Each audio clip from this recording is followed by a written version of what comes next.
हमारी शिमला शहरी के हमारे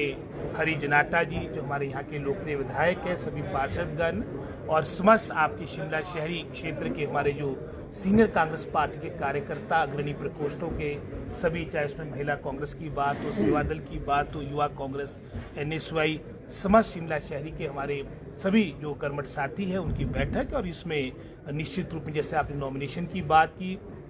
उस बारे में तो अवश्य बात होगी और बढ़ चढ़ कर हमेशा यहाँ से कंट्रीब्यूशन योगदान रहता है हमारी शिमला शहरी से। और साथ ही साथ भविष्य में किस तरह से हमारे प्रत्याशी का माननीय मुख्यमंत्री सुखविंदर सिंह सुक्खू जी के कार्यक्रम जो हमारी शिमला शहरी इस लोकसभा चुनाव के मद्देनजर होने हैं, इसके बारे में विस्तार से बात की जाएगी। मेयर साहब, डिप्टी मेयर, सभी समस्त हमारे सभी सीनियर पार्टी के कार्यकर्ता यहाँ पर आए हैं और सारा मैं समझता हूँ आगामी जो 15-20 दिन है इसका प्रारूप तैयार किया जाएगा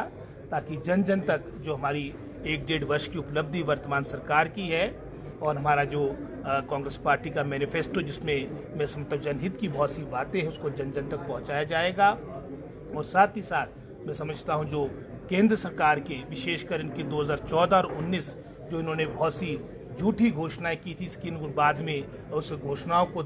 जुमलों में तब्दील कर दिया था, उस पर भी मैं समझता हूँ जनता जनार्दन इन सभी बातों का मनन करेगी। और हमें पूर्ण विश्वास है शिमला संसदीय क्षेत्र ही नहीं समस्त हिमाचल प्रदेश की पार्लियामेंट सीट्स और जहाँ पर उपचुनाव 6 जगह हमारे हो रहे हैं, कांग्रेस पार्टी इसमें बहुत अच्छा प्रदर्शन करेगी, अधिकतर सीटों को जीतेगी। सर, नेता प्रतिपक्ष ने यहाँ पर कहा है कि कांग्रेस की 14 महीने में यहाँ पर फिल्म फ्लॉप हो गई है। 6 विधायक यहाँ पर छोड़कर चले चुके हैं और वहीं पर आज़ाद भी छोड़ के जा चुके हैं और यहाँ पर राज्यसभा का चुनाव भी यहाँ पर हार चुके हैं। जी, आप जानते हैं कि जहाँ तक छोड़ने की बात है उसमें किस तरह से धन बल का प्रयोग किया गया है। और जयराम जी अगर बात करें उनको विशेषकर अपने 5 वर्ष के कार्यकाल पर मैं समझता हूँ ज़्यादा नज़र डालनी चाहिए। उनने चाहे उपचुनाव की बात थी 2021 में, वहाँ पर भी उनकी सत्ता थी, डबल इंजन की सरकार थी केंद्र में, प्रदेश में, उसके बावजूद भी चारों को निश्चित आपकी 2021 में हो गए थे। और 22 में भी आप जानते हैं कि वहाँ पर कितना अच्छा प्रदर्शन कांग्रेस पार्टी का रहा और अपने जयराम जी का अपना जितना समस्त मंत्रिमंडल था एक आध को छोड़कर पूरा ध्वस्त हुआ, धराशायी हुआ। और पुनः मैं समझता हूँ 2024 में भी पार्लियामेंट और हमारे विधानसभा के उपचुनाव में कांग्रेस पार्टी बहुत अच्छा प्रदर्शन करेगी, अधिकतर सीटों को जीतेगी। जनाटा जी से जनाटा जी, आज बैठक बुलाई गई है, किस तरीके से दिशा निर्देश आगामी दिए जाएंगे, क्या रणनीति तैयार की जाएगी? आज ये शिमला शहर के कार्यकर्ताओं की बैठक बुलाई गई है और माननीय हमारे मंत्री और हमारे इस क्षेत्र के प्रभारी श्री रोहित ठाकुर जी इस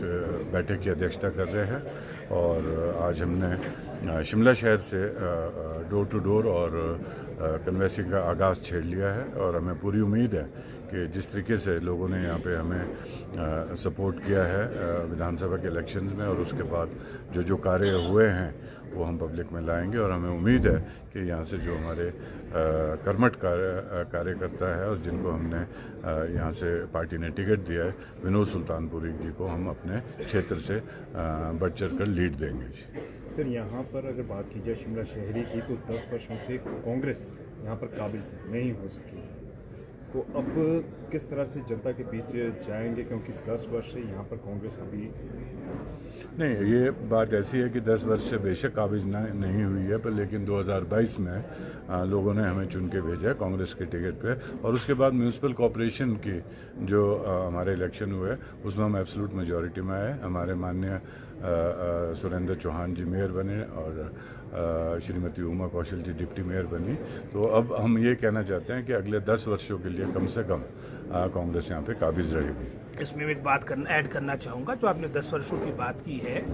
अवश्य 10 वर्षों से भारतीय जनता पार्टी का वर्चस्व हमारी लोकसभा शिमला संसदीय सीट में रहा है। लेकिन आप साथ ही साथ अगर विधानसभा की बात भी करेंगे शिमला शहरी की, यहाँ पर भी लगभग कोई 15 वर्ष से भारतीय जनता पार्टी के हमारे प्रत्याशी जीतते थे और इस दफा बड़े अच्छे अंतर के साथ जनाटा जी जीते हैं। पार्टी के लिए शुभ संकेत है, शिमला शहरी की सीट हमने जीती है, अब हमारी पार्लियामेंट सीट की बारी और निश्चित रूप से इस दफा हम अपना कांग्रेस पार्टी का परचम शिमला संसदीय क्षेत्र में लहराएंगे।